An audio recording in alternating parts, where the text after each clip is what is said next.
Expedite the Aquarian age, baby. Kiss the heart like the tide kisses the sandy shores. Meditate to the rhythm of Herb Alpert's Green Peppers. That is one choice of many first steps to that high-octane blast of serenity, sipping hot cinnamon tea with Elvira in the overcast morning, spiraling into a beautiful forest of apartment houses, city lights, and Starbucks everywhere. What could be more beautiful? Oh, radioisotope. You gave me love, you gave me hope, you glorious radioisotope. This is Slammin' Stan. I am Van Brunson. I am joined by quite the crew. Fredo Esparza is always joining us, running the show, and the Bixie Demon, and... The Bixie Demon? That's right, the Bixie Demon, the dynamic one. And we are joined by one of the most awesome people in wrestling and roller derby, Broadway Danny Wolf. How you doing tonight, Danny? Good.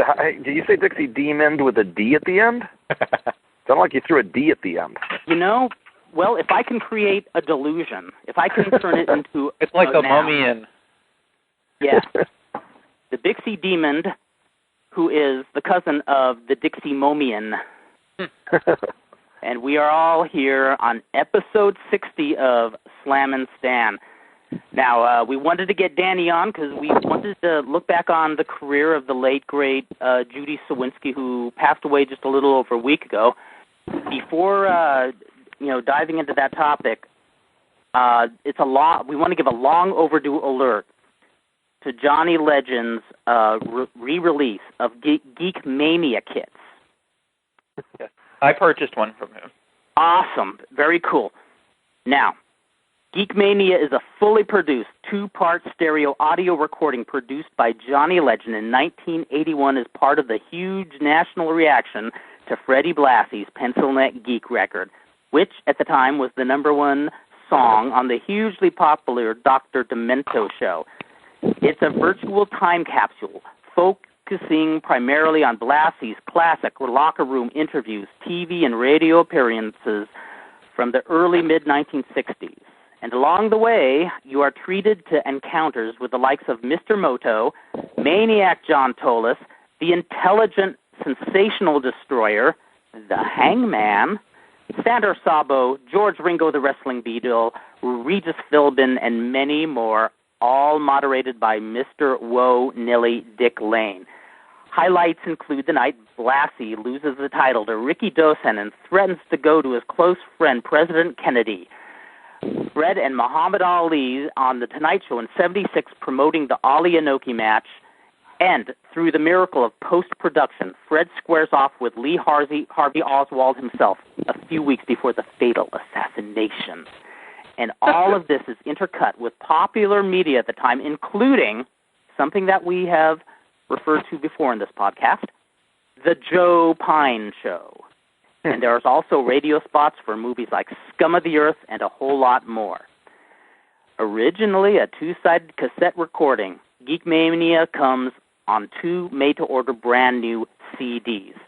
And get more. You get 2 lifetime Geek Stompers membership cards, 2 official Blassie masks, crude but chillingly effective, complete with instructions for assembly, originally featured at wrestling arenas around the world.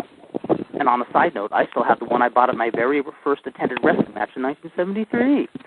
You get 2 Geek bumper stickers, which Johnny wanted me to point out are actually on back order right now. And by the way, they are 2 different Geek bumper stickers. Oh, are they really? Oh, yes. It's variety. Yes, we have I Don't Break for Geek and Nothing But a Pencil Neck Geek. Beautiful, beautiful. And you also get certificates of appreciation. You get Geek Stomper flyers promoting the movement and the LA Times write-up from 1978 declaring that Blassie created the entire punk movement. Now, this entire incredible package is yours for 13 lucky bucks, and that includes free shipping. Now, how do you get that? What the hell? What the hell is that? I knew the police would try to confiscate this. Now, once again, $13 total and includes free shipping anywhere in the U.S. How do you do this? You go to PayPal, go to johnnylegendrocks@gmail.com. Again, that's johnnylegendrocks@gmail.com. Email him, order your Geek Bonanza, and include your shipping address. It's that simple. Now, I've been hearing so much about it. People who have received it so far have been so overwhelmed, so elated, so uplifted that they've been publicly burning their Joel Osteen CDs and books. And, so much can be said. Now, I don't know if you folks have heard in the news recently that the riots in London out of hand, so the government is wanting to look to the U.S. for assistance. So those of you who are downloading this podcast, listening to it live, please write your Congress and senators. Or your member of Parliament. Yes, or member of Parliament. Ask them to purchase 10,000 Geekmania kits, and we will fly them over London, drop them via parachute, and once all the rioters get this package of bliss and just spiritual enlightenment, they'll put down their bats, their rocks, their bottles, put on their Freddie Blassie masks, and all will be at one with the world. I bet they'll even execute the policeman who murdered the citizen in broad daylight. Was he like a gangster? What's that? Was he a gang member? Nah, he was some innocent guy who got shot in the back. Oh, really? Or maybe in the front. I don't know. But anyway, it started a riot, and he got shot. That's all that matters. He got shot. Yeah, exactly. I think I'm channeling Dr. Jerry Graham right now. So, the man who went on TV in 1981 at Strongbow Stadium, Bakersfield, when somebody slapped a sleeper hold on somebody and informed the TV audience that is the exact same hold the LAPD has murdered 15 people with, and they will murder another 15 if you, the people, don't rise up and do something. He wasn't allowed to do commentary the next week for some reason. They actually kind of pulled out that spot in WC that with the announcing about the sleeper hold. Not exactly, but in WCW, I remember when they turned Bruce Beefcake heel on Hogan. I remember that. Okay, so they had it was at one of the last Clash of Champions shows. He's the Butcher now, and he attacks Hogan. He puts him in the sleeper hold, and he keeps him in it forever. And I remember it maybe being Bischoff on announcing, but I think it was Schiavone, but it might have been Bischoff. It talked about how the LAPD bans the sleeper hold and blah blah blah. Well, he has him locked in it for like beautiful. 5 minutes. That's beautiful. Now we got Danny Wolf with us. Danny, how is everything going today? Everything's going good. I'm still trying to figure out how Regis Philbin ended up on Johnny's DVD. That's fascinating. That makes me want to obtain a copy all the more. I mean, when we should get Johnny on here and just explain that. Maybe it's El Hijo de Regis Philbin. El Hijo de Regis Philbin. Yeah, but he's probably about, if it's the Hijo, he's probably about 75 right now. So Exactly. How's it going? Danny, lots going on. Roller Derby is returning to Kezar Pavilion soon. Roller Derby is everywhere. Lots of games coming up, and I'm not talking the all-girl league fad Roller Derby, which I'm not a big fan of, but I'm talking traditional, professional, bank track, co-ed Roller Derby. We just did 2 games at the LA County Fairgrounds over the last few weeks. It did extremely well.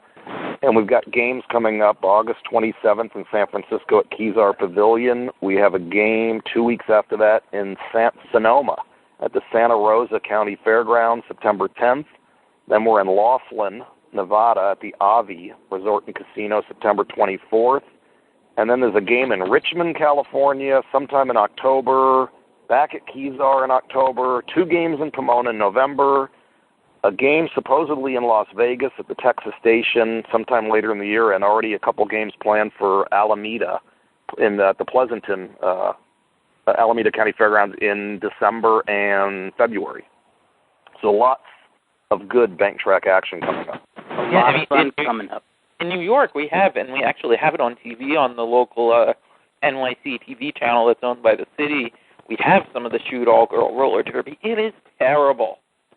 It's bad on a million levels, and I mean, I still refuse to watch the movie Whip It for several reasons. But roller derby was always a sport where, of course, it's a kid friend. Kids were always invited to come, and kids love it. And out here in L.A., you hear an ad for the L.A. Derby Dolls game, and then they said it's 18 and over.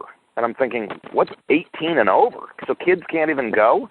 Because if you go to one of these games, I don't say all the leagues are like this, but I mean, it's more like going to a rave. There's tattoos, and there's punk bands, and there's everyone's getting drunk, and the games are not quote-unquote set. They do them or try to do them 100% legit, and they're just so lopsided and haphazard that no one even knows what's going on. And no bank track either. A lot of them are flat tracks, exactly. Yeah. There are some bank tracks, but the games are just so sloppy, and all the girls look the same, and there's no personalities because they all have the same personality. They all wear, fishnets and tattoos, and it's to me, I would be surprised if it's around in a few more years. I think it's garbage. Some of them have clever names, which is really the only redeeming quality. That a lot of them have come up with very clever names, but that's it. Kurt, I mean, it's funny. We've had about. Pardon me, Kurt? Clever names like the 2-bar tapes, Connie Lingus, and all those. Exactly.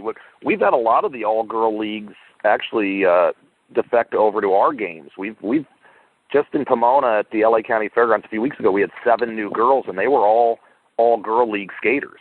In fact, I remember there was one a few years ago that I actually thought was quite good, who I assume jumped from one of those leagues because her name was Trish Trash. Yeah, Trish, and we don't like to use those names. She was maybe the only girl that, for some reason, used that name, but we don't like to use those, the all-girl. We like to use their, regular names. Now, one of the reasons we wanted to get you on is a little over a week ago. Can I just ask one quick question? Yeah, go right before ahead. we get on this? So nowadays, I mean, who really, especially now that even as it kind of became a thing nationally again, it was a shoot in most places. Who is left that's teaching them how to work, whether it's new people or people coming over from the all-girl leagues? Actually, it's funny. A lot of, Judy Sawinski was teaching back in Pennsylvania all-girl league skaters. Judy Arnold still does teach all-girl league skaters. There's actually a lot of old professional, roller derby skaters you remember that are working with these all-girl leagues. John Hall out here works with them. Jerry Seltzer, whose father created roller derby, he's very involved with helping these new girls get trained. But I don't know. It's when some of these all-girl skaters have come to our games, which is again the traditional co-ed professional roller derby, it's a whole different ballgame, and it does take them a while to even get used to it because it's completely different.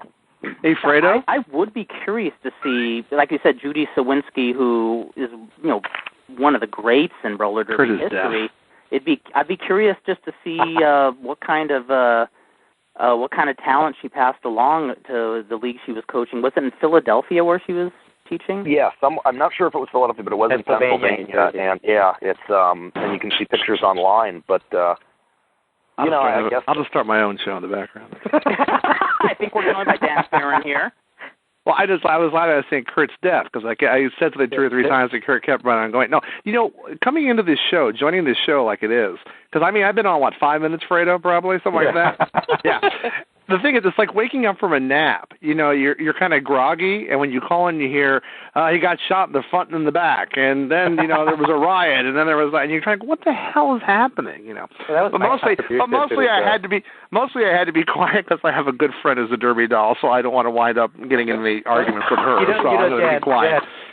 Dad, before you go on, Kurt, I received an email from a girl that's in one of those leagues. So I guess it pretty much kills our whole future guest. We had a future guest out of that, but I guess now we won't be getting that. I don't think so. Maybe not. Well, we'll make sure. Well, it's not like anybody listens to the show, for God's sake. Well, apparently roller derby people do listen to our show. Do they really? But roller derby's supposed to be for all ages, and you all know, you've all been to games that kids love to come to the games, and when you're hearing advertisements for some of these games where you have to be 18 and over to go. That's right. You know why that is? Because the names for the content or what? The only people that should have tattoos and be drunk are the skaters. Yeah, I agree. But the game I went to was more like going to a rave. Yeah, I think it's much more designed to be kind of a party thing. It's kind of funny though. I laugh because in a way, you look at the traditional skaters use their real names and basically skate a worked game, and these girls use wrestling style names and basically skate a shoot game. Yeah. But you know how bad a shoot game looks, though, because I know it can. About one game, the final score was 79-8. Yeah. How you doing, by the way, Danny? Good. How are you? I'm doing fine. Hey, do you remember when they tried after the roller games closed out here? They tried to start something just called Derby. Yeah. It was skating, and they had like a derby, and they would pass it like a frisbee or something, wasn't it? It was called like roller bowler, and the hat was a bowler hat. Yeah, it was actually created in, I think, Buddy Atkinson, I think, was one of the people who helped start that, and it started actually in Florida, and it was called roller bowler. Yeah, and they were trying, and it was supposed to be like a straight, a shoot game type thing. Mm-hmm. Yeah, very few people remember that on roller derby. Well, I'm calling to buy the Johnny Legend special. It will change your life. It will change your life. You will burn down the church's, For $2.99, you can get every film ever made. That's what you can get from Johnny on DVD. 30, 60, 90 days, same as cash. I like it. Oh, man, you'll see a light with an aura all its own. That's what will happen. Well, one thing about advertising. One thing I do want to get back to when we were talking about that, because we started talking about Judy Sawinski, and I want to stay on that thought for a moment because you kind of touched on it. I found it interesting in reading the different biographies that came along, Danny, from this, is that as popular and as legendary as she was, skating when she broke in and through all those different years, she seems like really almost in a way her more important place in roller history was all the teaching and the counseling that she did for skaters, and kind of giving them a hand and stuff like that. Could you tell us a little bit about that, maybe? Well, she did that right up until she died. And from what I had heard from some skaters a few weeks ago at our game was that she continued to smoke. Lung cancer is not something you're supposed to continue smoking. Right. So she continued smoking right up until the day she died, and continued training skaters up until the day she died as well. Wow. But it's funny, I know, because Judy Arnold is coming to our games up north to be a general manager of one of the teams, and I know her and Judy Sawinski were very close. In fact, they had some good match races way back when, during the Philadelphia Warrior days. Well, it's always that way, isn't it? The people who are probably the closest friends oftentimes portray the biggest rivals. Exactly. Though I think in the case of Ann Calvello and Joni Weston, they were huge rivals, but I actually don't think they were. I think they did not like each other. I can't imagine Ann Calvello getting along with much of anybody at any time. Very true. Well, in fact, Dave Meltzer wrote a really nice piece on the passing of Judy Sawinski, and in fact, he mentioned that she, when Judy Sawinski was on the LA Thunderbirds in the 60s and turned heel on skater Terry Lynch, that he mentioned that the feud mirrored what was going on in real life between the two, which I found interesting. And what was, Danny, do you know what was going on between the two? No, I don't. It's funny with Sawinski was one of these skaters, and she was a great redshirt skater, and she was one of the few that skated in both leagues, skated red, skated white, skated started with the Bay Bombers, skated actually with Jan Vallow and Ann Calvello when she started, but then switched to becoming a T-Bird, which was a different league, and then her and Ronnie Raines were huge with the New York Bombers, and then she actually went back and then went to the Philadelphia Warriors. So she was one of the few that kind of skated all over, East Coast, West Coast, roller games, roller derby, red shirt, white shirt. She did everything.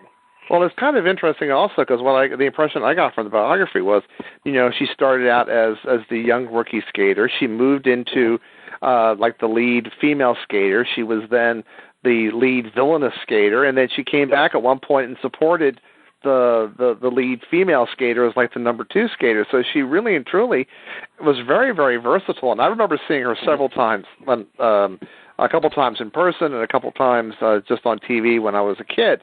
And was always, this, even as a kid sometimes, you would watch, when I was a kid and I watched Carl Gotch, okay, I would go, all right, this guy knows what he's doing. Okay, even as a kid, you can just feel that and sense that, and that's the same feeling I always got from Judy Sawinski. Because I mean, let's face it, there are people that that skate, and maybe their biggest claim to fame is they look to the left, they look to the right, and the skater passes them. But she really seemed to basically you could drop her in any kind of situation, and she would just step up and fill that spot. Yeah, she was sort of like Dave Pound is maybe close to like the male equivalent to that. Mm-hmm. Someone that can skate anywhere, be a coach, be a ref, be a trainer, be a skater, be red, be white, be derby, be games, Yeah, and you're right, Lewinsky could do it all. You were now. I'm sure that you had. I'm trying to remember, but I'm sure you've had a lot of different situations where you spent some time with her or talked to her or whatever. She came out. We actually had a roller derby reunion. She lived back east, but there was a reunion out here. Kurt, I don't remember if you came to the one because Sally Vega was there. So was that the one in 1997? It was the late 90s. It was held in Pasadena, and I think she came to that one. It's the only time I actually ever met her. She was there along with Sally Vega, Sherry Eric, Honey Sanchez. Ralphie was still around then, too. There was the one chance I got to meet Ralphie Valadares, and you introduced me to E.G. Miller that night, too. Who, by the way, was supposed to skate 2 weeks ago, one of our games, but got injured training the night before and didn't skate. Oh, Lord. Wow. So believe it or not... That's something I was wondering about, Danny. How many of the guys that maybe were skating on the T-Birds or other teams in the 70s, how many of them are still out there? Are there any? Oh, my gosh, lots. I mean, by that, I mean, actually, because I know a lot of them are still alive, but are there a lot of them still skating? Absolutely. We had skating the other night, Big Burnett Jackson, Gregory Robertson, Ray Robles, Patsy Delgado, Tony Trujillo, Dave Merez. In the infield, you had Georgia Haas and Honey Sanchez as rival general managers. In the crowd, there's Gwen Miller, Gail Bowers, Larry Lewis, Debbie Garvey, Ted Maroff. They're all still around, and a lot of them are still skating. It's amazing. I have a... and how old is Georgia Haas? Because she was old on roller games 20 years ago, or however long ago that was, the Rock and Roll Games. Georgia looks almost exactly the same. She still is an incredible work, still yells at the crowd. You still have to call her Ms. Georgia Haas. She got up on the rail, her and Sweet Stephanie Garcia, and they got in a huge fight with Gina Valadares and Patsy Delgado, and Georgia got hit right in the face, got knocked onto the track. Her glasses came flying off, and it's like a time warp. Seeing some of these people are still out there that were skating, in the late 70s. They're still doing it. It's Now, you mentioned both Tony Trujillo and Dave Marez. Those are two guys who have the most wonderful heel faces in all of roller derby. Yep. They still. It's funny. Tony Trujillo broke in with the T-Birds around '78. He looks still exactly the same. Ray Robles looks exactly the same. And I think I saw something about Mike Flanagan is still. He skated. Flanagan skated 2 weeks ago too. Mike Flanagan skated as well. Sugar Thompson, who's like 70 years old, is still skating. Honey, again, is general manager, but it's and even Gregory Robertson is still an incredible skater. Richard Brown. Richard Brown is still skating. Now, didn't I see someplace, Danny, where you wrote recently, did you make a road trip with Georgia Haas? Yes.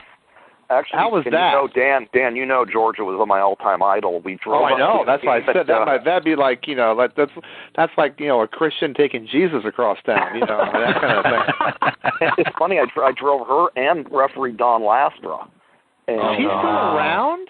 Don is still reffing. Yep. And we drove up to Kezar. We had a game, and we drove back. I remember it rained for like 7 straight hours, pouring rain. But ironically, Georgia just called me yesterday and said, "Can I get a lift with you on Friday the 26th up to San Francisco for the game on the 27th?" So I will be giving Georgia a lift that weekend coming up. Danny, does she kick in for gas? She volunteered. I just see her not doing, just like cheating you or something. That's She's such a great lady. She's so funny. Oh, I know. And she's very quiet. And actually, Sweet Stephanie Garcia is coming in the car too. So hopefully she'll wait to hit me during the game, not in the car. That's always your favorite moment, isn't it? I do like But the problem is, and you know, Dan, I'll take a bump or I'll get hit. She is so stiff and she hits so hard that I actually have to tell her, like, clothesline me or push me, because I'm afraid she always punches me in the face, and she really hits me hard. So I have to now say, don't punch me in the face, just clothesline me, or just shove me down. But I still don't trust her. Yeah. Well, that's the whole thing. You can't really trust them either, because they forget things, or they just say, well, I'm going to do it now anyway because he told me not to. Exactly. And then with the adrenaline and the crowds, you know, booing and screaming at them. Now, Don Laster, we first not met him, but kind of met him when he was doing when he was refereeing for Alex Knight's group in the 1980s. He was reffing wrestling, I think, in actually everywhere from San Bernardino. I think he did a couple of the Hollywood heavyweight wrestling shows in the beginning too. I met Don Laster the night when there was a show promoted in Manhattan Beach in 1988, and actually I was supposed to be the sole referee on that show. Mm-hmm. And you know, Billy Anderson was booking it, and he said, "Hey, Kurt, we're going to have Don do a few of the matches, you know, give you a break." And I'm going, "Yeah, okay." And I'm really thankful they did, because one of the matches he refereed was Iron Man Mark Miller versus our dear friend Stephan De Leon, and because of Miller's stiffness, Stephan broke his ankle in several places and had to be carried out of there. And I was glad Don was the referee instead of me for that match. It was hard enough to see Stephan in the dressing room. Yeah. I still introduce him as Old Chrome Dome, Don Laster. That's what Dick Holloway and Jim McInerney used to call him, so I still call him that. But it's pretty eerie to do interviews and call games with the people you grew up watching, you know, in the late 70s or very early 80s, and now they're still out there doing it, and so many of them look the same. It's like being put into this odd time warp. Yeah, well, I'm actually amazed how a good number of the skaters have not aged all that much. I mean, I bet if you put the skates back on Skinny Minnie Miller, I bet you she could start moving. I mean, she skated the game a few months ago. She skated the game a few months ago with her daughter Jackie. Skated on her team with her. She hadn't lost a step. Sam the Man Washington skated the game with us in Laughlin 4 or 5 months ago. Hadn't lost a step.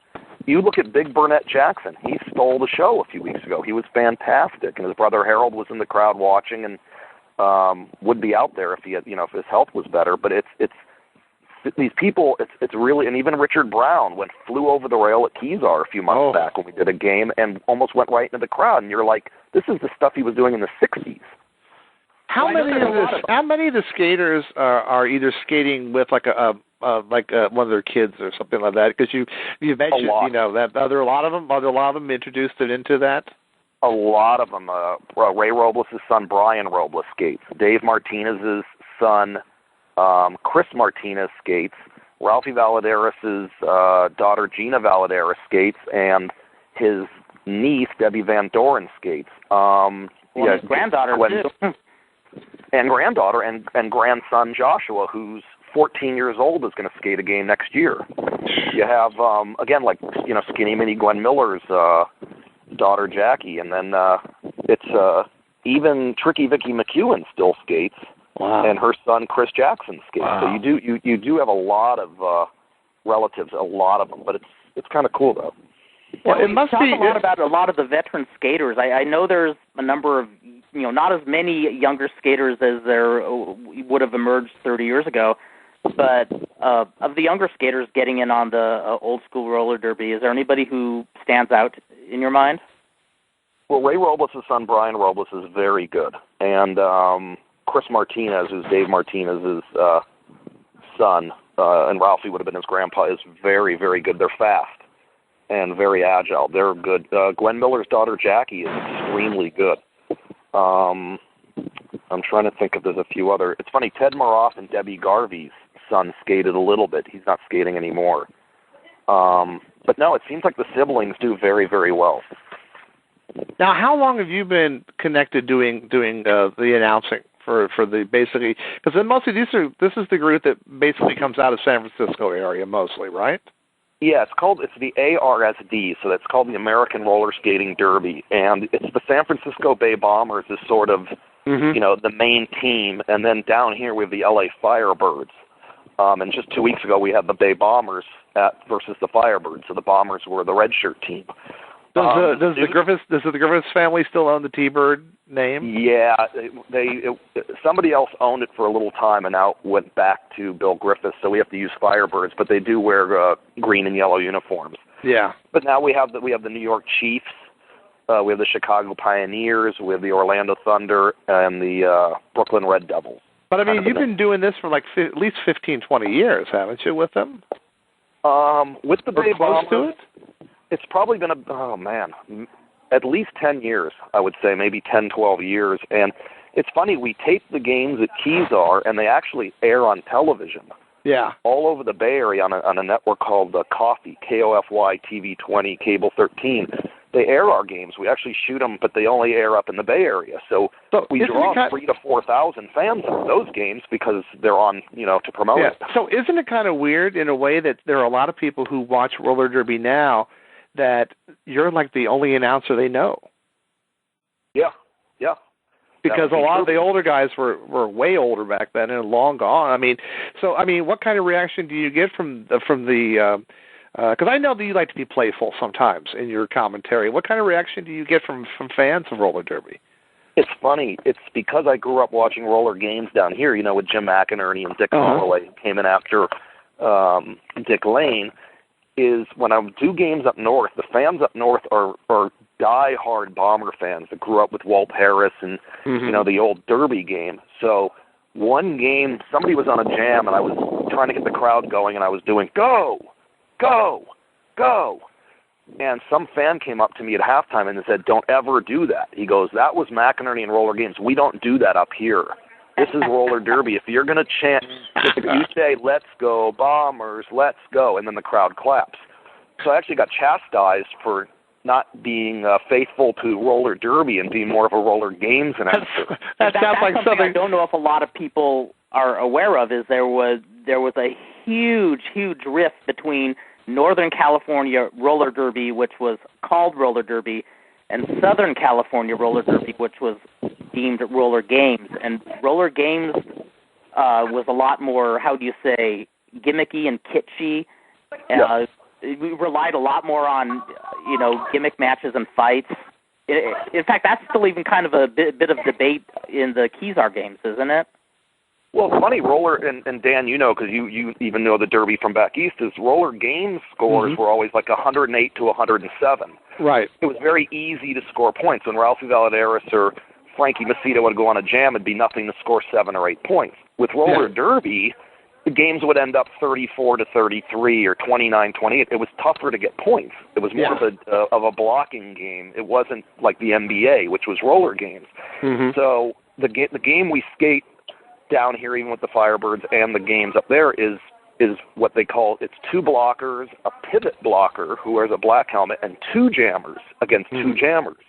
Roller games was only 1 jammer against 1, and that's the only one that wore the helmets. So it was 1-on-1. Right. But it was a higher scoring game. But with Derby and the games we do, it's 2 jammers against 2, but the games are much lower scoring. So I imagine the fans are kind of like it's kind of like when you used to have the WCW fans and the WWE fans, and that is the WCW fans have a tendency to be a little more serious about their game as opposed to the WWE fans who plays a little fast and loose. Absolutely, and Kurt was right. It's a roller games and roller derby were completely different games, and it was more gimmicky where you would have a general manager in the infield have powder thrown in his face, and strange match races But Derby was more taken. I guess the fans took it more seriously. They treated it more seriously, and it wasn't it was a little gimmicky, not as gimmicky. In fact, I remember Dave Meltzer, who was a huge roller derby fan. He remembers seeing a lot of Ronnie Raines in the roller games, where he'd see Ronnie Raines drooling into the camera and beating people up, and doing the bicycle ride on the rail. And then he said he saw Ronnie Raines in an all-star game in the actual roller derby, and he was amazed. It was like watching 2 different people, both talented at what they do, but 2 very different skaters. Yep, absolutely true. Well, one thing that I also remember, because I think I started watching roller games around the same time that I started watching wrestling, which would have been like around 1970, 71. in that area, and that's when you would have to, you tweak the ears on the UHF antenna and try to find some, channel 46 someplace to do it. And it's always funny because, like I said, we talked about it before. What they first did was when there was a new UHF station that started up in Baltimore, and the WWF had stopped running in Baltimore, and they went on. And they would have wrestling at 4 o'clock on Saturdays, and then at 12 noon on Sundays they would have the roller games. And it was interesting because, when I first started watching, they were using the Philadelphia Warriors. Mm-hmm. And then they eventually became so popular that they had the Baltimore Washington Warcats. There was their own team there. And it was so funny to come out here then and see the T-Birds and see some of those same people and see the Warriors and the Warcats being the red shirt team. Mm-hmm. And it was really strange, but I thought was most interesting, and Dave Meltzer mentioned it in the the obituary for Judy Sawinski, and I don't know how much you know of the background to it, but that time frame when they decided that each city would have their own team and they would skate as a heel outside of their own area and as a face in their own area, it wasn't very successful. Do you remember a lot about that, or do you remember anything about that? Not really. It's funny. I grew up just only really in the roller games. I only knew the T-Bird. Yeah. So actually, growing up, I didn't ever watch the San Francisco Bay Bombers. I never knew, about the Philadelphia Warriors or the Cats. I just grew up with what I had out here on TV, which was roller games. Because I would be interested in this because it was this whole idea of they would run. The New York team would be the face team in Madison Square Garden. They would do, and then what happened was, as Dave mentioned in the obituary, is they would tape a game in Madison Square Garden, and all of a sudden, in Baltimore, you'd see the Cats being heels. Mm-hmm. And you would see, the New York team being the faces, and they would always try to cover it up. The announcers would always be like, well, the Cats told me beforehand that they'd had all they can take, and they're going to fight fire with fire, and if they have to be dirty, they're going to be dirty. Well, but it also was jarring enough to see that. It would have been like if were certain wrestling areas where they had somebody who was a face in one area, and then they would go and be a heel in another area. So basically, you're saying really, that they didn't have Jerry Lawler to cut the promos. Yeah, exactly. One thing they did really clever here with that Baltimore Cat team was when they showed the tapes here, but that were taped in Baltimore, they had Bill Hoppy Hop go into the audience and say, I'm a little puzzled by these fans. They hate our LA T-Birds. And they actually had fans get on the mic and just, say how, the Thunderbirds are just like a bunch of punks. The Baltimore Cats are everything. And it was so cute. Some African-American gal said, and we don't want to listen to a honky announcer like you all the time. You know what? It was so great. It was like they were going to another land, and our beloved Thunderbirds were hated in this strange world. Well, it was like, as a wrestling fan, it was kind of the same way whenever you would see Japanese wrestling, because like all of a sudden over there you see Jack Briscoe and Bobo Brazil working as a heel. Yeah. And it kind of threw you a little bit. And it was interesting because it was an interesting experiment. And what they did was each team got a manager, and John Hall, of course, was out here in Los Angeles, but like they pull out all these old time guys like Ken Monty and Jess Adams and Lester Quirrells, and they were all these heel guys, and it was just very strange to see them doing this. And it was a fascinating idea, but I can see why in the long run it probably failed. It was. And I think as a kid, I thought they kind of jumped the shark when Jess Adams became the heel commissioner, and they released a whole magazine with hidden photos of him making secret deals with the heel team. And I think there were two angles in. Oh, by the way, Dan, do they call in roller derby? Do they call storyline things angles, or do they have a word for it, or is there any kind of? No, no, it's like this. No, they'll call it. Actually, wait, they do call it angles or in storylines. They use both. Or the promoter has another term. He calls it. I'm blanking. There's another term too. I think only our promoter uses. Yeah, because I thought.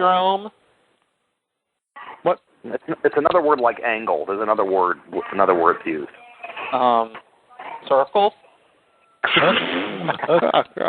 Well, what I remember, the two ones that I remember so fondly that I think I saw 4,000 times was either the heel commissioner or the representative from the commissioner who was a heel, and then also either a skater on the T-Birds would wind up being somehow going onto the heel team, and they would fight whatever they had to do to get that skater back, or vice versa. There was somebody, a young rookie, on one of the heel teams that the other guys were treating them badly, and the T-Birds were always fighting to get them to join their team. Ronnie Reigns. I remember when that was Ronnie Reigns. They were, I think it was the Bombers, were just abusing Ronnie Reigns, and Shirley Hardman finally grabbed the microphone and said, "Ronnie, would you be an L.A. Thunderbird?" I remember the pop it got, too. Didn't we talk about this a little bit either 2 weeks ago or the show before? Because I think when I brought up the T-Bird twins on the late 80s roller games. Yeah. I think we probably did bring it up. That's right, because it was, and I forget, it was either, I forget if it was Kurt or Dan who said that it was always the same thing, that they were always being held hostage. Yeah, it was like they were being held hostage. Wasn't that right, Danny? They always do that? Well, it's something you brought up a few minutes ago. In just roller games strictly, the T-Birds were America's team. Yeah. When the T-Birds would go to Madison Square Garden, it's very funny to watch a whole New York crowd cheering an L.A. team. And if they were skating like the Detroit Devils or the Texelos, everybody, no matter where the T-Birds went, cheered for the T-Birds. If the T-Birds skated against the New York Bombers at Madison Square Garden, the crowd would root for the T-Birds because they didn't even know the Bombers. Right. To New Yorkers, there was no real local home New York Bomber team. It was just a team name that was, would come out of L.A.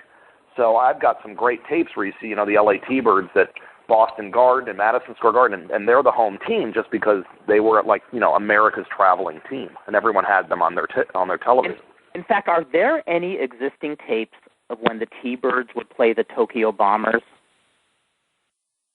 Because I remember them once on Channel 5 showing tape of the Thunderbirds playing heel in Tokyo. I've seen that because the Tokyo Bombers wore red, white, and blue, which was the old T-Bird colors. And I'll never forget, on that Tokyo game, there was this Japanese referee who was this little guy, and at some point Judy Sawinski gets mad at him and grabs him in a bear hug and then slams him, and I just thought, oh, that lucky referee. I think the Bombers, I'm trying to remember, because I have seen a tape of the T-Birds and the Tokyo Bombers, and I'm trying to remember because remember they each wore red, white, and blue, but I believe at a time the T-Birds had dark blue jerseys that were red, white, and blue. And I vaguely seem to remember. I think you're right. I do seem to remember that at one point. Was that like around the bicentennial or something? It could have been sometime in the 70s, but the T-Birds did have dark blue jerseys they wore. Yeah, and I know no, I do remember the Tokyo Bombers did have very similar to the T-Birds jersey. Looked almost exactly. They were the old white jerseys, and they were red, white, and blue. And wasn't there a team in Mexico at one point? Well, there was like the Latin. What was it? The Latin Liberators or something like that. Liberators. Yeah, that was one of the teams. I mean, then also they had the Australian team, the Kangaroos. They always had some of these stray foreign teams that would pop up. Yeah, and then you always would laugh because you sit there and you would go, boy, they sure make a lot of trades in roller games, because the guys who were like 5 guys who were skating on the Chiefs last week are now on the Kangaroos this week. It's because they kept taking the local guys and recycling them through for the next team. That's always been the case, and we even still to this day, we try not to have skaters skate on different teams, but it seems like in roller derby it's always that way, where we have a couple. Dina Roman, who was Tony Roman's daughter, skates, but she'll be on 3 or 4 different redshirt teams. Yeah. Danny, is there a website that people could go to get information about this? There's one, arsdbombers.com. Okay. Is kind of the main website, and then there's also a LA Firebird /rollerderby.com website. And I don't know how often they're kept up and how up-to-date they are, but the arsdbombers.com's got great photos. There's some great photos from the last couple of years at Kezar, and if it's up-to-date now, it should be promoting the game on the 27th at Kezar, which is the San Francisco debut of the New York Chiefs. and that'll be Big Burnett Jackson, and it'll be Sweet Stephanie Garcia, and I think E.G. Miller's going to be the general manager. Wow. Now, if I could jump in for a quick second and ask a question. Roller derby was such a staple at our house, and we were almost as dedicated watching it as we were wrestling. And I have some footage here at home of one of my brother Larry's all-time favorites was Darlene Langlois, and I have footage of her. And Danny Riley and I have footage of I guess an angle of El Fabuloso and a singer named Johnny Otis, I think was. Oh God, yes. Yeah, I've got all that. Danny, do you know who owns the weekly footage that the T-Birds? I mean, is that the Griffiths? Is there any in existence? It would have to be the Griffiths, and it would probably be Bill Bill Sr.'s still alive, but Bill Jr. Sort of had it all, but I just see what other people. I mean, some people sell DVDs on the internet, and you see some stuff pop up on YouTube. But as far as like all those weekly games, it when the Mike LaBelle route, who knows? Wow. Stuff just disappears or ends up destroyed or is in a vault somewhere. Who actually owns the rights and that? Yeah, I'm going to figure most of that stuff was probably bulk erased and reused, because I actually, when I first started working in television film in the early 80s, we worked with the production house that used to send the guys out to videotape that stuff. And I asked them one time, and they said generally after about 4 or 5 months, they would pull old games out and just erase them, because that tape was just too expensive to keep buying over and over again. Oh, so I would, if I could be independently wealthy, I think I would spend most of my time going to TV stations across the nation and saying, where are your vaults of tapes that you don't need anymore? Because it's amazing some of the stuff that just surfaces on YouTube that nobody has previously known existed. The big one for me in terms of wrestling stuff that just kind of showed up, well, there are a couple, is there's a little bit of Pittsburgh studio wrestling. There's I think it's a Bruno interview and a Red Berry interview. Mm-hmm. And also, recently I saw that it had gone up a couple of years ago that the station, I think they changed their call letters, but the one that used to air Houston Wrestling has this video up on YouTube as its tribute to Paul Bosch. That's maybe mid to late 70s through mid 80s of different clips of every big name in Houston saying, let me tell you something, Paul Bosch. And all that stuff that's found, I bet you most people assumed were gone. Well, the Pittsburgh stuff especially. I mean, that's something that you never ever see anywhere. That's mind blowing that any of that exists. I mean, well, and also the one that got me recently was the Jim Londos footage in Greece in front of 100,000 people back in the 30s. That, I mean, remember though, you can't tape. Well, true, but remember one thing though: you can tape over film. Yeah. Yes. I mean that it makes a difference. I mean, I was surprised that never showed up before either, but. There was something that I just saw on YouTube the other day. Someone put an old Mike Douglas show from Philadelphia when he was in Philadelphia, and they were doing it at a park, and they had a roller derby track. They had Judy Sawinski and Judy Arnold. I remember going on jams, and big Jennifer Marshall was there with her big afro. And it was an episode of the Mike Douglas show where they were teaching Mike and showing him how roller derby was done. And it's genius. That is amazing. Now, you mentioned Judy Sawinski at the roller derby reunions. Did you ever actually have chances to work with her, and did you get to know her very well, or?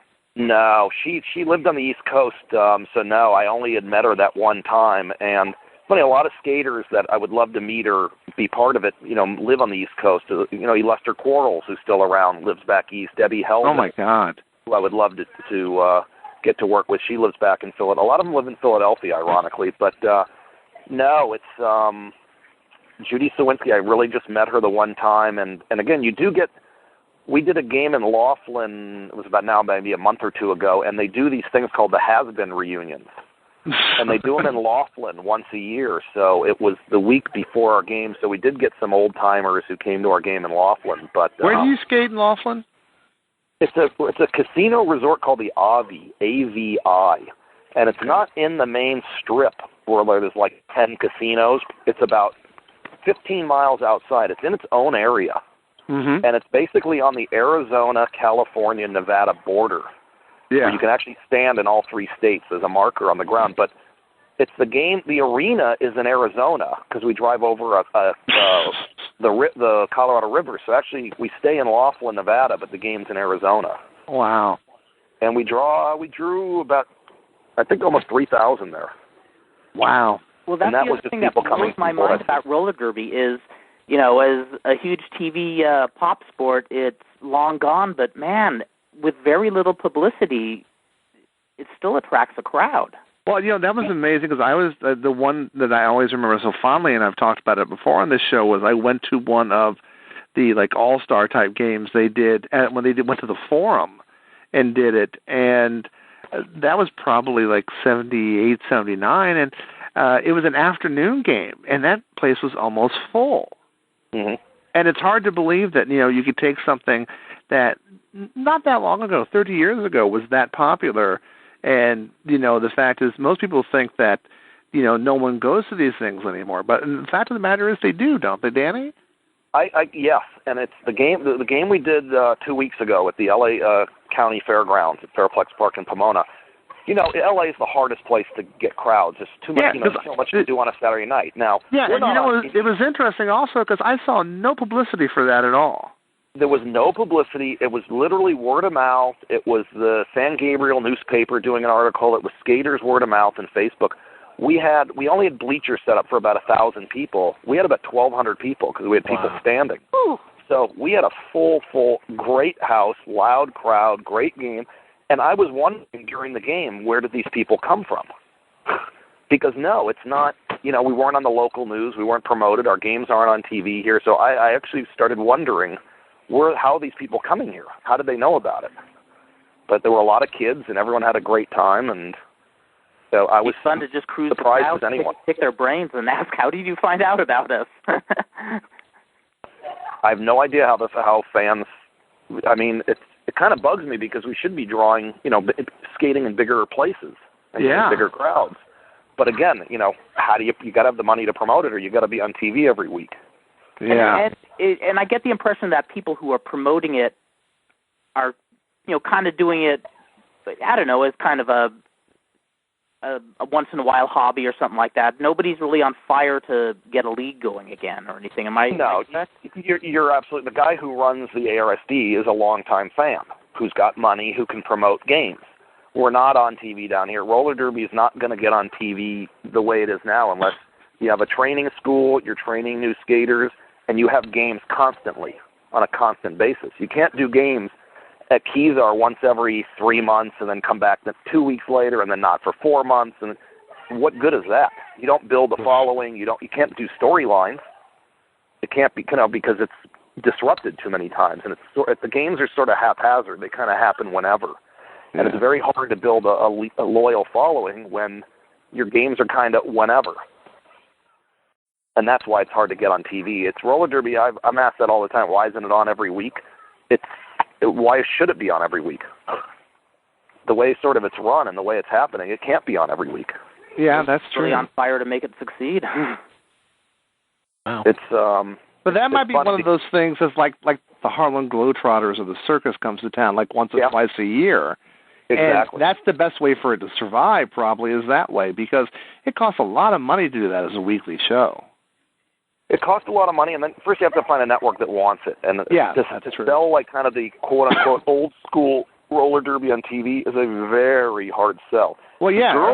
The girl leagues have had they've tried to get on ESPN, and they can't get on except for MAV TV, which is a very small cable network. They can't get on any mainstream cable. Yeah. And there's 1,000 teams right now. Hey, Danny. Well, by the way, I feel bad for Ryan not getting an introduction. Yeah, Ryan. How could we not introduce Ryan Doyle? Oh, no problem. I just like to blend in. Well, I'm glad Ryan's a very nice guy because he God, can you sound like your brother more and more. all of us around like a rag doll. I like people low profile. He is hermano del no mercy man. Well, what I wanted to say before we forget is, Danny, our past reared up its ugly head again last night on the Biography channel. Did you know that? I was going to bring that up. What was on? The Secrets of Pro Wrestling Exposed was on last night at 10 o'clock on the Biography channel. In high definition. In high definition. Well, Danny Wolf, and most of the guys on that show were high anyway, so it doesn't matter. Dan remembers when I asked, "Where's my wardrobe?" They pointed to a hanger with a Lone Ranger mask hanging, and I said, "That's." You remember that? I like to refer to you as Darkwing Duck. That's what you look more like in that thing. I'll never forget when it first aired. When it first aired, my brother-in-law was watching it, and he was with his girlfriend. And the first, they say, we're hiding the identities of all these people. And the first thing he does goes, oh, my God, Danny Wolf, I know that guy. Well, Danny, that was 13 years ago. I sat down and figured that out last night. Seems longer. Actually, it was like 98. Yeah, I think it was. And what happened was, because they released the video, the VHS in 99, which I still have a copy of. Because some people made the box and some didn't. Yeah, exactly. I was a last-minute addition because they actually said, "Hey, why don't you jump in? There's no there's a hole there," and that was like the only group picture I think we took. So I wound up on that. But what was funny about it is, you think about that. That was 13 years ago. They showed it twice. They released a videotape a year later. It still pops up all the time now. I don't think we got paid enough for that show. I don't even know if we got paid. I got paid. I got paid. I know that because it was almost easier getting money out of Herb Abrams than it was getting my $1,500 for that. Well, I remember doing it at the Olympic Auditorium, and I know when it aired on NBC, but it aired on a Sunday night, it aired opposite 60 Minutes. No, it aired opposite Survivor Series too. Oh yeah, but it also aired opposite 60 Minutes, which was a juggernaut at that time, and there was no way that, because they were hoping that this thing was going to be really big, because they had done the Mystery Magician things earlier. It was the same production company. Same production company. Yeah, National Entertainment. Yep. And what was funny about it was, I think that one of the things, well, besides the fact there were no real secrets exposed, but I think one of the things, I think one of the things that if you want to say, I describe the show when people ask me about it. I like to refer to an old joke I heard, and that is, when I first started, I wanted this to be something that changed the world, and now I'm just happy to leave the room with some dignity. And that's kind of how it was with that show, because I went in and we were talking, and I thought, and I did put a lot of thought into it, because I had done a lot of work as a referee and stuff, and I didn't want anybody to, I didn't want to make it look like I was taking a crap on wrestling. Nowadays, my God, they should be so lucky to have that on their resume. But excuse me. But NBC buried the show. But the funny thing is, I think the thing really and truly that worked against it, I believe Mark Thompson did the Magician one, the narration on it. Yeah. And I think the trouble with Nick Bakay, who I think he just wrote The Zookeeper for Kevin James recently. But the thing with Nick Bakay was they had him do it in that really smarmy voice of his. Well, the same voice he did on was it Sabrina, as the cat on Sabrina, which was the show that was on at the time. Yeah. And he did the exact same voice. Was it Nick Bakay or was it Mitch Pileggi? No, it was Nick Bakay.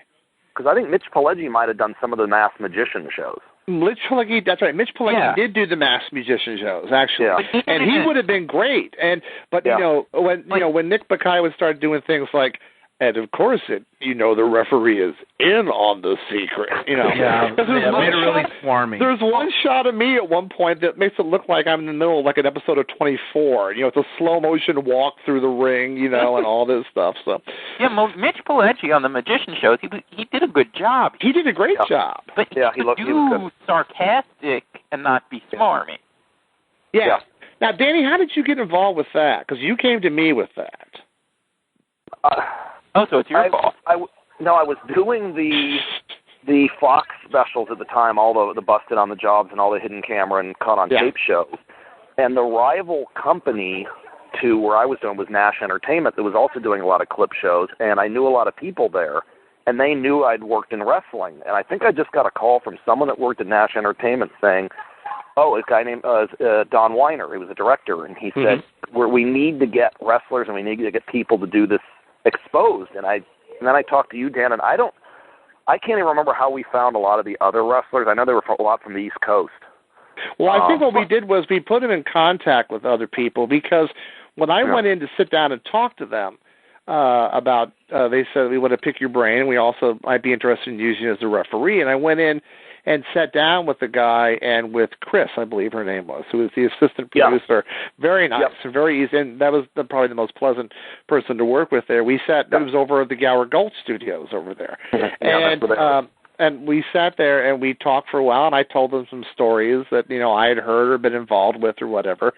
And they were saying to me, they said, well, we got some of these guys. I don't know if you've heard of these guys. We got a guy named the One Man Gang that's going to do it. And we have a guy named Butch Reed that's going to do it. And, of course, the names changed, all over the place, up and down and whatever. But it was, and I imagine a lot of the guys at that point, because I remember we talked about it, and I wasn't, like I said, I wasn't really sure, but I talked to a bunch of friends and told them what it was, and their reaction to it was, well, look at what the WWF's doing, and look at, I think that's about the time that Dusty and Vince had both testified before state athletic commissions in efforts to get away from the taxes on it, and saying it's not sports, it's predetermined, it's all this, and Hogan was even saying that at that point. Yeah. So I always laugh because, the thing was, they really thought that this was going to have like this gigantic reaction to it, and that there were going to be all these... but it got buried because NBC would never air a show like that at 7 o'clock on a Sunday. No, and then what they did was... the intended time slot for the show. They reran it, and they reran it like on a Saturday, and it did even worse. Yeah, it was buried. Trust me, because again, you don't. That's not a time slot Sunday at 7 where you premiere a new clip show. Well, the problem I remember, years before when 2020 did the famous John Stossel exposing wrestling episode. Mm-hmm. I remember, that was before everybody came out and said, it's predetermined. But I remember the next, after it aired the next day, I think it was in the Times, a sports columnist said something like, "That's the stupidest expose I've ever seen. Like, wow, the wrestling isn't real. Gee, what a bombshell."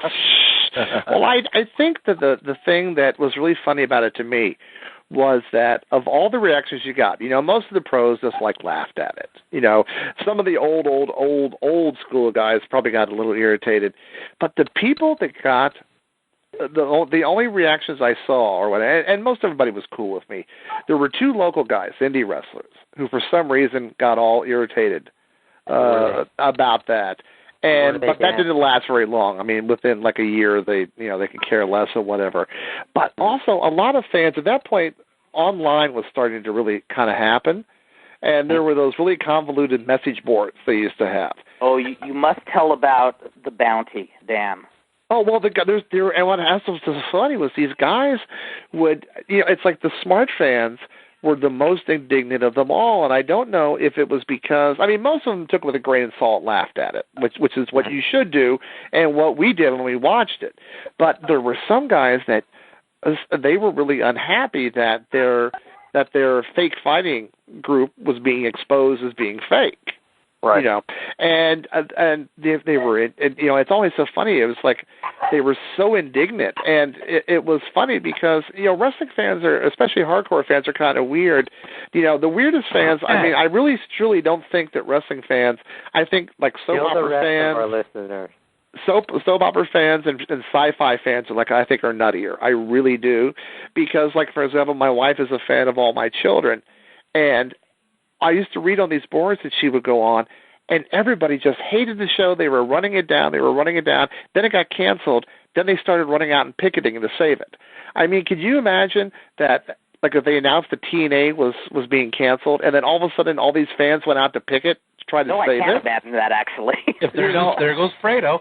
But in most cases, they would just accept it. But for some reason, these fans got really indignant, and there was one guy who said he was going to offer $1,000 to anyone who would track down somebody connected with the show and hurt them. I think I remember this. Yeah, and I basically... Wait, was this on the AOL Grandstand boards? I think it was, and I wrote back to him and said, "Hey, I'm the referee. If I throw myself, I was joking. Oh, I think I remember this. I remember. I said I'm the referee. If I throw myself down a flight of stairs, can I have $500? I remember this now. And in the great tradition of wrestling fans on the internet, I never heard back from him. Remember who it was? Do I know who it was? It was Vince Russo. No, I have no idea who it was.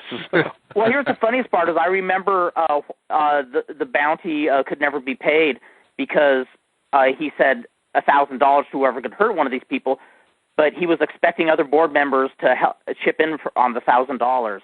Yes, that's what it was. And he left a very nasty message to all of them saying you betrayed the sport of wrestling or something like that. The big thing I remember some people definitely were indignant. I remember, though, at least some of it, though, was that the Roland Alexander was trying to make it out that the APW guys had been tricked into doing the show. Yeah. And I remember that's the thing I remember. All I remember about that stuff was the night before we started shooting, a bunch of the guys, most of the guys, all of a sudden got cold feet. Do you remember this at all, Danny?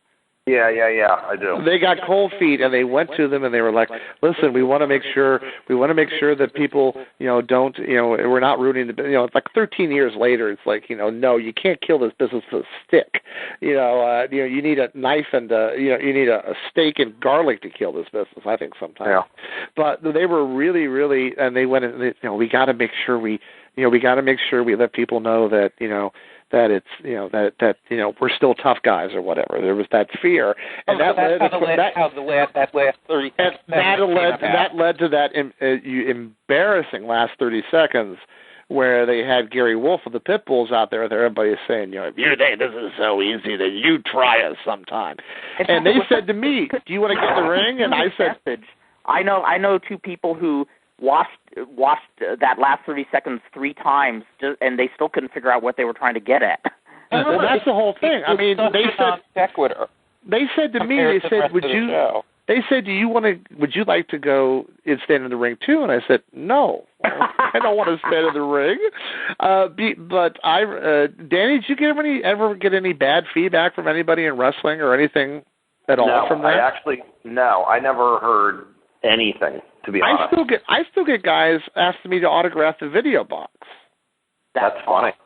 From time to time. But what I remember, and I talked about it here once before, I laughed because they copyrighted all the names because they really were thinking that if this special had gone well, they were going to go out like the Harlem Globetrotters and set up a tour where they were going to go from city to city and have the guys wrestle. And regular wrestling matches or wrestling exposés? No, wrestling matches. And I wrote about it on Facebook. I joked about it today. I said, to me, that would be like taking your kid to the mall. There's a big sign out front that says, "There is no Santa Claus." And then when you get inside the mall, there's Santa Claus, and they want you to pay $5 to see him. Mm-hmm. It just didn't make any sense. And that was the problem, was the schizophrenic nature of that show. Okay, wait a second. I know where they got the idea. Okay. Where? I know why they figured this out. Okay, because now, at this point, actually maybe not. Had Valentino revealed that he was the masked magician yet at this point? I do not believe so. I don't think so. Because I'm trying to figure out, are they thinking, oh, well, Valentino, maybe, I don't know if the case did well after, his name got bigger, because, if you weren't into magic, you did not know who he was, except maybe for reading on a gossip, in a gossip column that he was rumored to be the masked magician. Yeah. That was a couple of years later. That was probably a little bit after that. Years later. So I did have my picture in TV Guide and Star Magazine, which I was very excited about. But Danny, when I watched it last night, I had to start laughing because when they got to that sequence with us, where you were doing the singles with the fingers and the thing behind the ear and whatever, and I looked at that and I remembered, I could tell watching it, you could barely keep from breaking up when we were doing it. I didn't even know what that was. I've never done that. I've never seen it done. I've never been done signal. That whole thing, I still to this day don't even understand. Well, that came from me. I know where they got that from. That came from me, actually. Because we had to do something. I refereed some shows for Billy Anderson, and that's how Billy Anderson have signaled a finish to me. That's what it was. And I never did any shows for him, so it was. See, I did the Herb Abrams when he was doing the UWF show, and I was timekeeper, and that's what he would have me do. Is he wasn't doing the fingers, he would do when it was time to go home, put the pen behind the ear. Right. And and so but the thing was, it was so interesting was a lot of the stuff, because you talk about again, them not really listening to what we were saying to them. The stuff they took and the stuff that they didn't take was really interesting because, I don't know, I mean, we've heard stories about where, like, maybe sometimes a promoter will give somebody a sign to take in, but signs are only something that came along in the last 15 or 20 years, Yeah. But, but they made it look like on the special, like, you walk inside the arena, it's like, get your free signs, get your free signs to the wrestlers. Oh, yeah. Right, well, here's what I didn't get watching that. I'm thinking, okay, well, A, this doesn't happen the way they're showing it even when they do plant signs. B, don't you think wrestling fans would have noticed this? Yeah, exactly. If they went to a show. But now a referee would wear an IFB. Well, yeah, now they wear an IFB, but back then, right.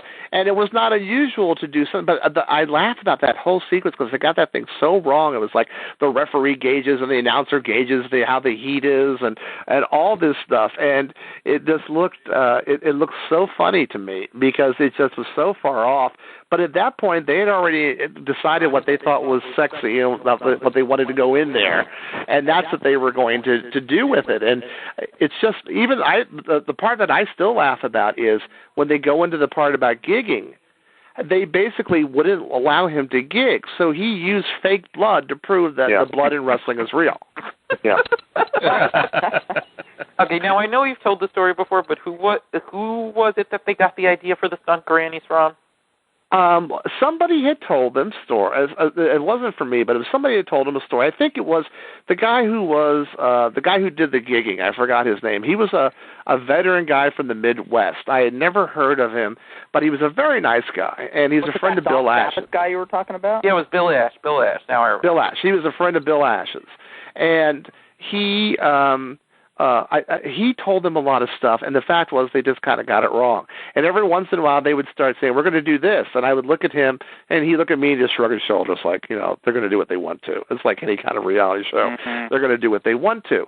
And he had told them stories about, and this is true on occasion, if they wanted to pie face somebody or they wanted to get some extra heat, kind of like we were joking about with Almadrill slapping Almadrill's father, they would have somebody, a plant in the audience take a bump. Well, they decided to take that and just go hog wild with it. And that's when all of a sudden you see this stunt woman in the back putting pads on and doing all this stuff. No, the best part to me, though, is the wink at the end. Yeah. Where he shuts her down, and she does, the most obvious possible.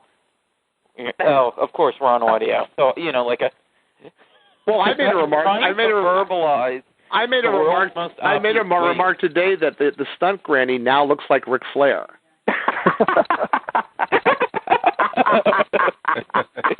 I can't believe it was on last night. I wish I would have watched it if I knew.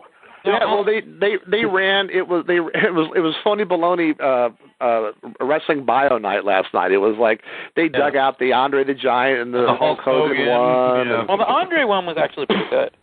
Well, yeah, actually the Andre one's not too bad, but I always saw it because I was checking the daily update on the Observer, and Dave mentioned to it, and everybody always says stunt granny. That's the one thing they always remember, and I laughed about it because I worked a wrestling show over the weekend. And it was so funny because when you see that whole sequence of 2 fingers, 1 fingers, thing behind the ear, all that kind of stuff. Over the weekend, I had to signal a referee, and I just walked out toward ringside, looked at the referee, and nodded my head. It's like, we can. Well, and coincidentally, that same year was the year that, in fact, I think both you, Danny's, Dan Farron and Dan Wolf, and myself, we were all involved in that Learning Channel documentary. Yeah. Which was great. Budget was one of the best documentaries done in that time. I wish I could get a copy of that. Or Johnny Ledger was in that too. I have that on VHS somewhere. I may have it too someplace. Excellent. Wow. Because that did come out I'd like really to have good. a copy of that too, because that was really well done, and they had everybody from our local indie workers to people like Vince McMahon and Red Bastien, and of course Johnny Legend. What could be better? What could be more? I didn't well, even that's know. the one thing in the special, though, that they kind of get wrong, is that they treat Johnny Legend like the average indie promoter. They play completely straight. They have sometimes promoters need to come up with certain gimmicks that they think might draw better. And with Johnny talking about doing tortilla on a pole or whatever, but they're not doing it in a funny type way. They're playing it completely straight. The average wrestling promoter might decide, I'll do tortilla on a pole. I think that has a lot to do with Mr. Wolf, because Mr. Wolf had a lot to do with that show. And Mr. Wolf was in that show quite a bit. Well, that was my friend, Tony Marsh, was the producer. My friend was the producer, that's right. And he said, you got to get me guys. I need guys. So it's just one of these where I call Dan, and then we call someone, and then someone calls someone, and next thing you know, you got all these people coming out. Yeah, Meltzer was in it too, wasn't it? In fact, I'll never forget. Meltzer was in it. I picked up Superboy because they wanted to interview Superboy, and they said we're shooting it at the Sportsman's Lodge. Yep. And so I figured, maybe they're shooting it in the ballroom or something. No, they give us the number of a hotel room. Yeah. And we go in there, and all these lights are everywhere. And Superboy looks at me and says, "Are you and I doing a porn together?" And I go in there, and there's Dave Meltzer sitting there, and we're going, "Oh my God!" Uh-oh. Yeah, and when I was there, Mark Lewin was there. So they were. No way! You met Mark Lewin? Yeah, just briefly. It was amazing because I don't think Mark Lewin made it into that. He didn't make it in. He didn't make it in though. Are they insane? Well, yeah, come on. Kurt, it's wrestling. Relax. Oh my God! No, but wait a second. Think about who you're talking to and what Mark Lewin is famous for in the wrestling business, and why Kurt would be so excited about this. Oh, man. Besides other reasons. Oh, besides straight up wrestling reasons. Did you drop any acid with him? See? I can remember being at my brother Steven's house, and it was a summer afternoon, and we were watching TV, and just happened to be flipping the channels, and that came on, and I didn't know what it was for the first minute or so, and I was completely blown away when I saw Cal International wrestlers, and then 30 seconds later, WWF wrestlers on there. That was amazing because they went from Nick Patrick to me. I turned to my brother and I go, Larry never told us anything. I guess this had to have been done after, obviously after he passed away. But I'm going, man, Larry would have had a kick out of seeing that. He would have actually. What's really kind of heartbreaking is when they interviewed us, it was just a few months before Larry passed. That's right. But it didn't air until a few months after he passed.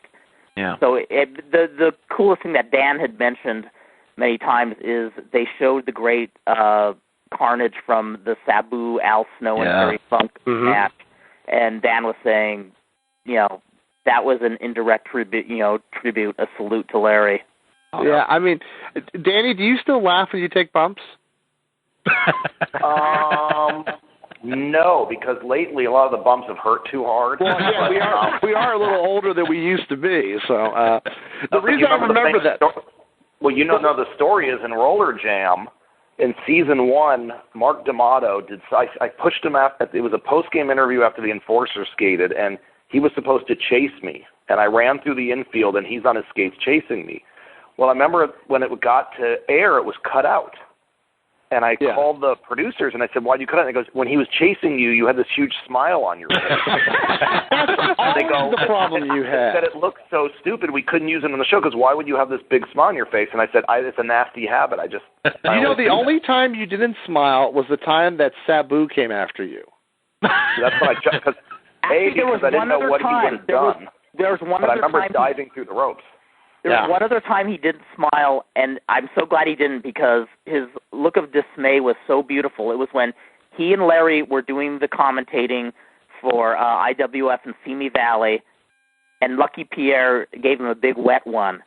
It was the one time where there was no smile. They even got a great close-up of him with his head down, like he was just like, really bothered and disturbed. And Larry just kept teasing him, saying, "Lucky Pierre gave you flowers. You might want to put those in water now." My favorite memory of all that stuff was because when Danny worked with Larry, Ryan's brother, he used to take the Bubba Slam because Danny, being small enough, Larry could do it really well. Right. And one time I think the day we were doing the pilot or somewhere near around that time, Danny gets in there and he goes, "Hey, Larry, give me the Bubba Slam." And I turned to Danny and I said, he's not in a real good mood today. I don't think I'd do it if I were you. He goes, "No, I want to do it, no problem." And so Larry, because he's a little irritated, and Ryan, you know about this, he whips Danny into the ropes. Danny comes off, and Larry grabs him, and Danny goes up, and instead of going like level, Danny's feet shoot straight up in the air. So now, he's now in brain buster position.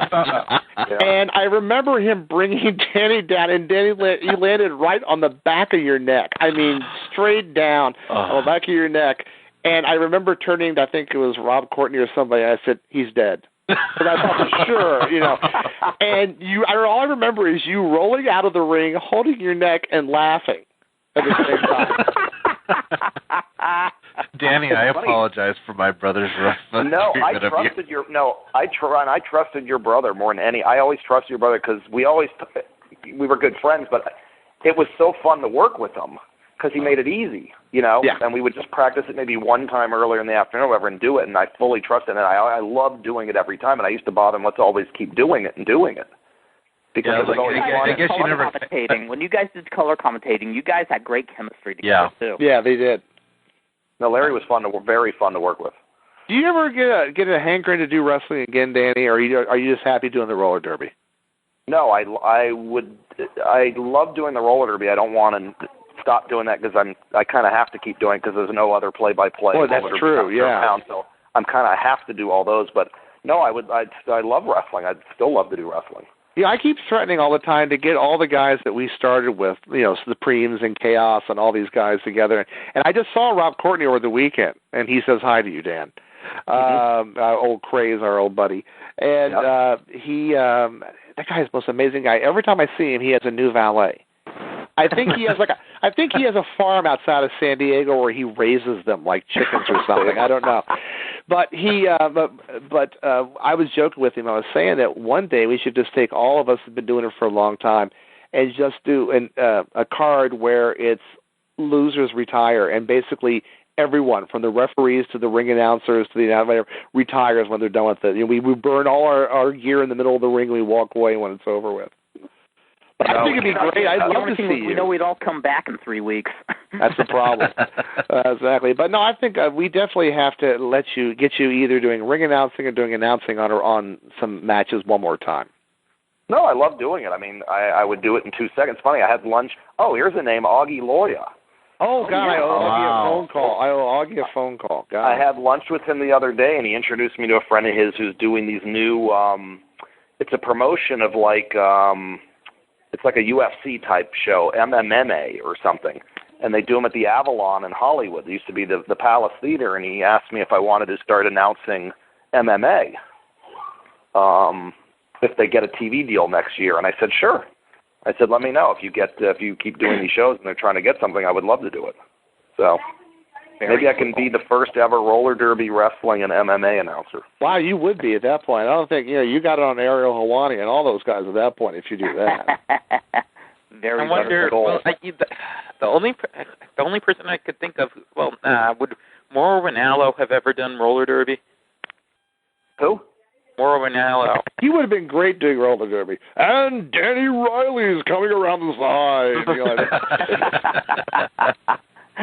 By the way, has anybody heard from Dick Hallwell or Jim McInerney at all? I mean, are they around anywhere? No, Dick. They're in L.A. somewhere. It's funny. Dick, Jim McInerney's ex-wife Tammy McInerney still skates in some of our games. She skates about 25% of the games, but he doesn't come to any of the games. And I always tell her, if you talk to your ex-husband, please tell him I said hi. He doesn't come to any games. And Dick Holloway, I used to see at the horse races out here maybe 5, 6, 10 years ago, and I used to say hi to him. But again, you haven't seen him in a while. They don't come to the games out here. Well, Big Chief John Parker used to work at the racetrack, right? He worked at the racetrack. He passed away. A lot of skaters. That's where I met John Hall and Sam the Man Washington and some of Ralphie Valadares. They're all very big horse players. I guess something with roller derby. They all were. In fact, we had a game at the Alameda County Fair in Pleasanton, as in Northern California, about a month ago, and they have horse racing at the fair. So basically, I was at the racetrack, and there's Nick Scopus walking around. So I hung out with Nick Scopus, and I was very proud that at night one of the attractions was roller derby and Blue Oyster Cult. and the next night, because we did another night, the next night it was roller derby and fog hat. And I think what is more Americana than going to a state fair and watching roller derby and Blue Oyster Cult? Look, Bachman Turner Overdrive wasn't available. Is that the whole deal? But they went to Uriah Heat. Danny, who was the guy with the black mustache that we went to the Tropicana to see mud wrestling, and he was the announcer, and he also was doing the roller derby? Was it Lee Greenwood? Yes, Lee Greenwood. His name was Lee Greenwood. Yeah, he was one of the last T-Bird announcers when they were skating on ESPN from the Showboat in Vegas in the 80s.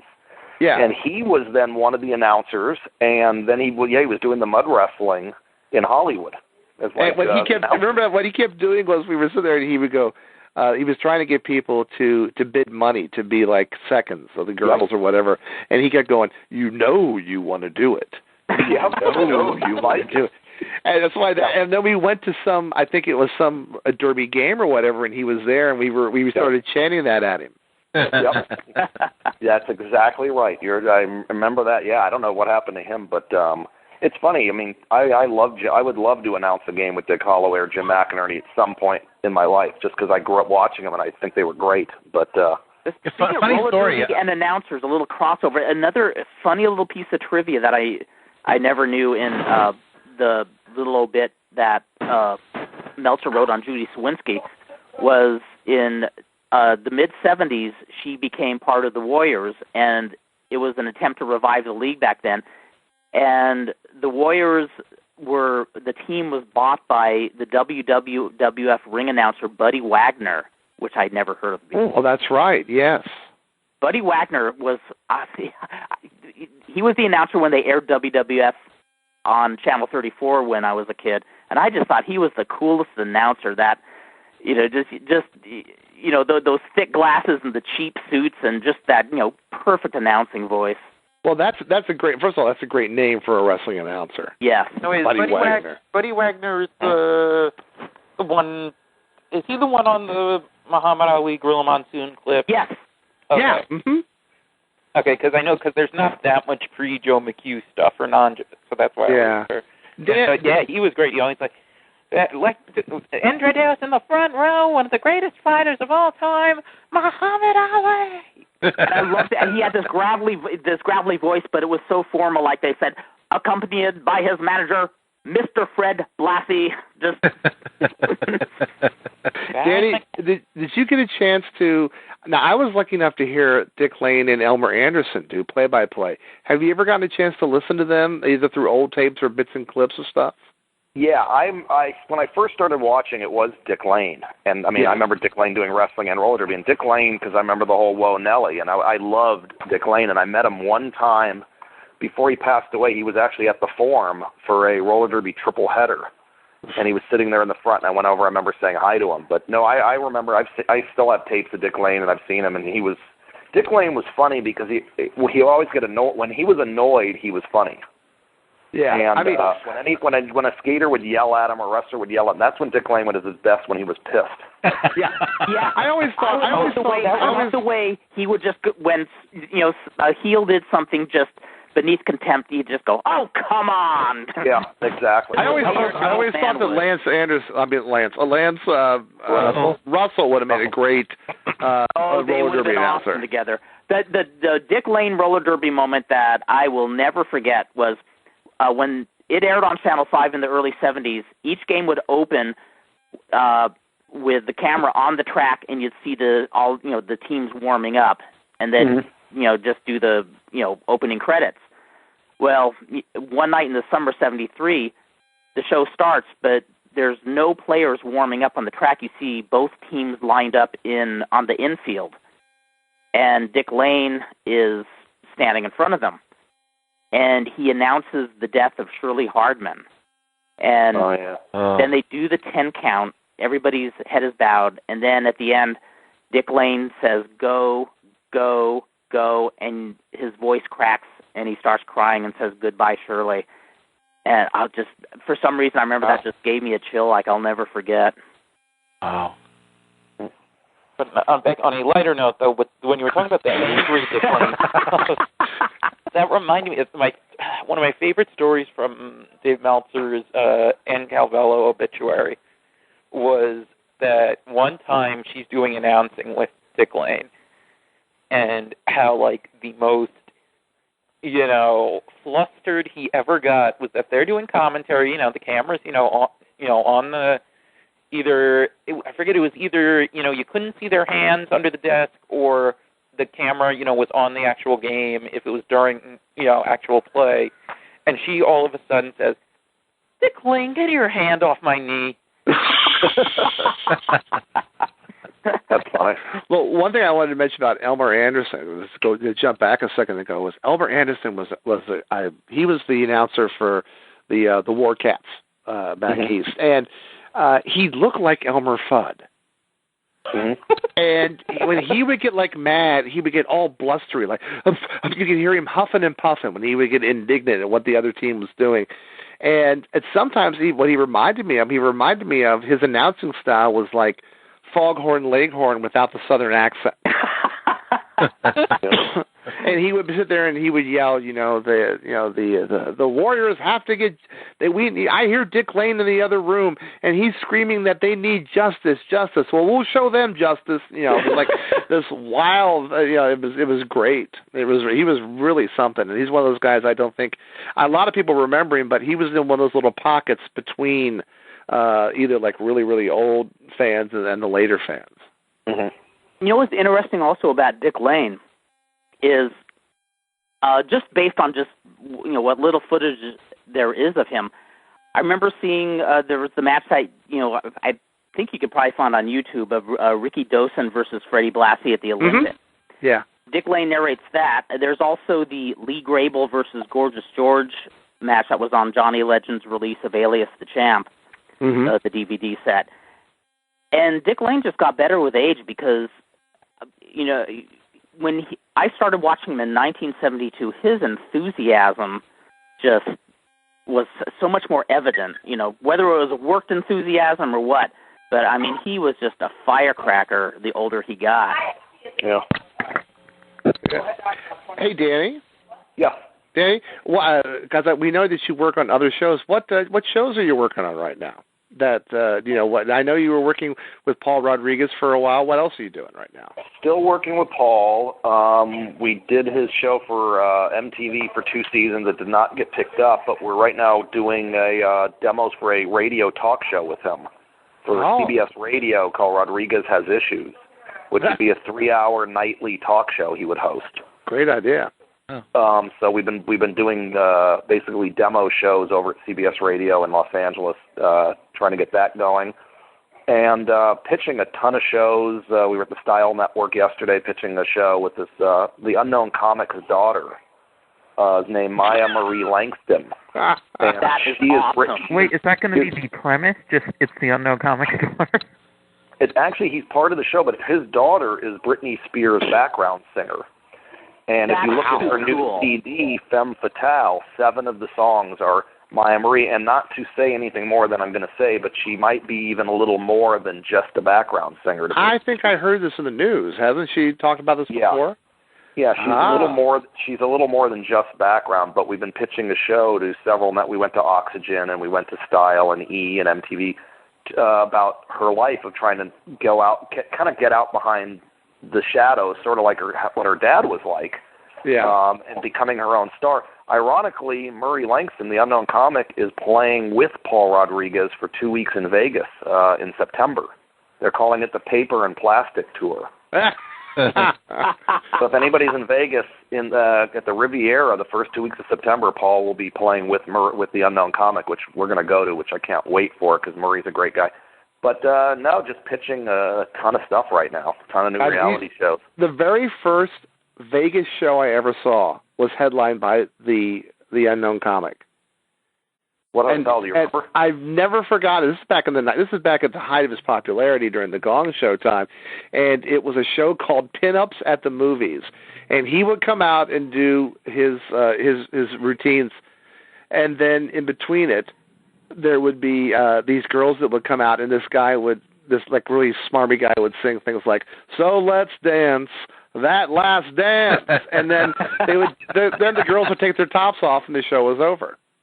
But I never forgot that. That was the very first, So, are there pictures of her wearing a bag or anything? I mean, you sound like she's very pretty. I mean, they're not going to do the bag. Yeah, it's like when you'd see like Mr. X and his family in a wrestling magazine. And the dog, the dog will wear a bag. Yeah. She doesn't wear a bag, but it's funny because we have a 5-minute sort of sizzle reel about her life we put together, and he's in it. And we've got Gong Show footage of him in it, and he's still the funniest guy. I've gone to dinner with him a few times recently. He does not stop making jokes, but he's funny. It's not like he's the king of one-liners. He really is. He knows like virtually every joke in the world. No shortage. It's like nonstop. It's like a machine gun of jokes. But he's such a good, funny guy and such a nice guy. And he still does gigs, not that often, but when he can. And he lives in Tehachapi, and he's just the coolest guy. And I love whenever I talk to him, he always tells Gong Show stories. So I love that. Does he ever talk about that horrible movie he made though? Night Patrol. That was a great movie. Pat Paulson and Linda Blair. Look, they had Kit and Tavadad in that. That has to be a good movie. Yeah, but it wasn't even his own voice most of the time. I did see that in the theaters. I remember that. That movie was famous when it first came out because there was an old theater here called the Studio that was in Studio City, and what happened was it was one of those really big old theaters, and the night it opened, the first show had like 200 people there, which was nothing, like a third of what the place could hold. And by 45 minutes into the movie, 3/4 of that audience had walked out and asked for its money back. And that was even before the topless scene with Linda Blair. Yes. And which Linda Blair is always embarrassed about. She hates to talk about that one because she was a little overweight at that time, and she feels self-conscious about it. A friend of mine told me that. Yep. That was before Chained Heat or Concrete Jungle or whatever one she did. But it really is one of those movies that's so bad it's funny. Pat Morita's in it, and there's a whole bunch of comics. Pat Paulson. What was the name of the guy who was the cop, who was the right-hand man of the no comic? Oh, it was Freeman King. Freeman King, yeah. Yeah, he passed away. Yeah, Freeman King. Yeah, these were all guys. They all met because they were regulars on the Sonny and Cher show. Yes, exactly. And Murray actually because he started actually out. Him and Terry Garr were the two main players on the Sonny and Cher show. Yeah. Mm-hmm. They would do skits. It was Terry Garr and Murray Langston, and then Murray left the show to go with the Hudson Brothers to do the Hudson Brothers Razzle Dazzle Hour. I remember that show very well. It's funny. I've become kind of good friends with Brett Hudson over the last few years. Good Lord. This whole kind of core group, and it's when we go to lunches or dinners, the stories are absolutely unbelievable about just Vegas and these variety shows from the 70s. It's it's funny because we do I do the Wednesday night storytelling show, and we had Don Knotts' daughter come in and tell a story about being his what it was like to be his daughter. And it's always kind of cool to meet these people because you get a feel for what old show business used to be like. And even though, these guys aren't that old, but still it was 1970s, which is a long time ago, Mm-hmm. No, it was just yesterday. Well, let me put it this way. The Go-Go's got their star on Hollywood Boulevard today. It was recently. They couldn't have just got their star on Hollywood Boulevard. They're new.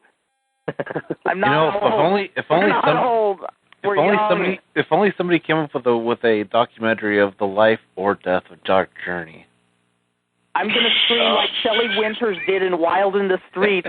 I'm young. I'm singing LSD Therapist, damn it. See, Danny, once in the show, Kurt goes off on a tangent, and this is what it basically is. What do you mean once in the show? That's true. Fredo, are you still alive? Fredo, are you still alive? Barely. Okay.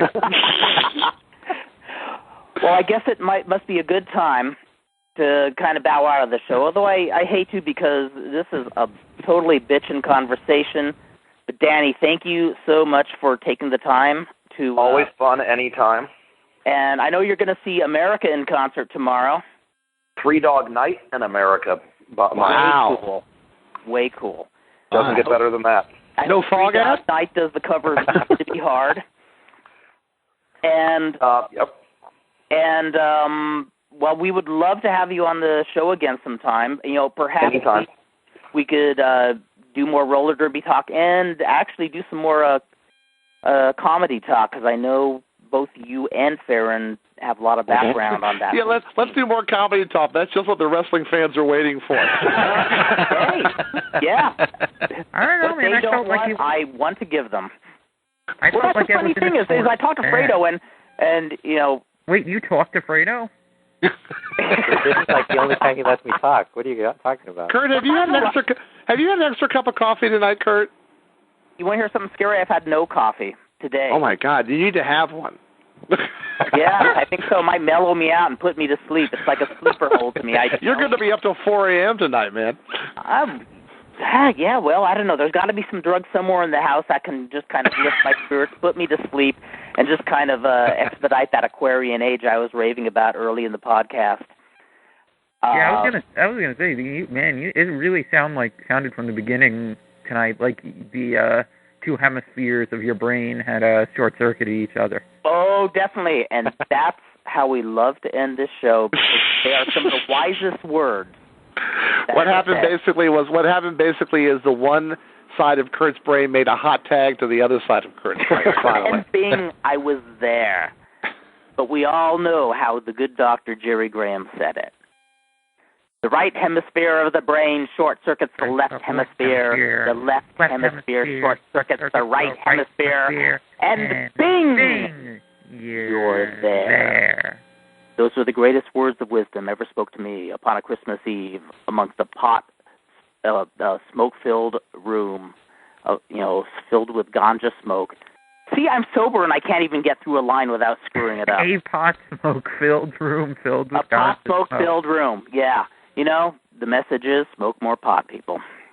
Wow. This is what sobriety will do. Sobriety has destroyed my life in many ways. So, until 2 weeks, ladies and gentlemen, all I've got to say... I thought we were done already. Just let him go. He'll run out of gas eventually. Just let him go. If you see a bright light. What's the only thing I could say after the Dr. Jerry Graham quote? If you're walking through Southern California on a starry night and you see a bright light, don't encourage him. It is not a shooting star. It is a heavenly handful of Moncel's powder. And there's only one thing I can say after that. Let's see if I can say it without stumbling over my lines.